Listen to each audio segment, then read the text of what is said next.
Zakirova, qo'lingni to'g'ri qilib o'tir. Nimaga shu ustoz senga yopishib olgan?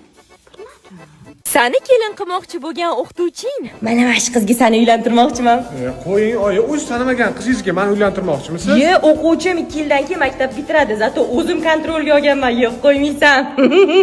Hamma o'g'il bola, qiz bola o'tirasan, sen bu bilan o'tirasan, sen Ravshan bilan o'tirasan, Zakirova sen o'zing o'tirasan. Zakirova nima qilib ketdi? Norin. Ha, yaxshi tikishlar ham yaxshilab o'rgatgan o'qituvchisi. Zakirovaga 3 qo'yib yuborasiz, ustozi. To'rga tortadi-ku.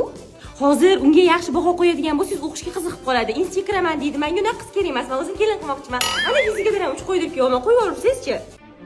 Zakirova, doskaga chiqing. O'zbekiston madaniyati juda ham qadimiy tarixga borib taqaladi. Qadriyatlarimiz boshini yurarkan yaxshi. Bu meni o'g'lim Iskender Buildings'da yangi mezbon loyihasidan uyagan. Aytmoqchi bo'lganim, kimni kelin qilsam alohida chiqara olaman deydi Zakirova. Zakirova, sen qolasan. Voy, ustoz nima ish qildimi? Hamma bola ketvasin, keyin keturasan. O'g'lim rashk qiladi. Zebo, maktabimizgacha suvchilik kelishibdi. Seni sinfingni so'rashyapti. Yo'q, qani yuring-chi. Mana qiz qanaqa? Juda yaxshi oiladan, to'g'ri tanlov. Bunisi-chi?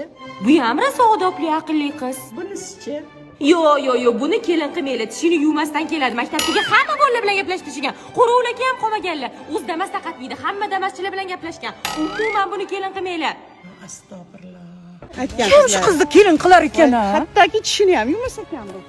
Voy, nima hamma meni yomonlab ketyapti? Endi meni kim kelin qiladi?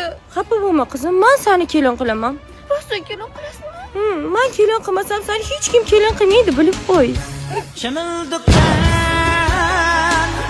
mo'ralaman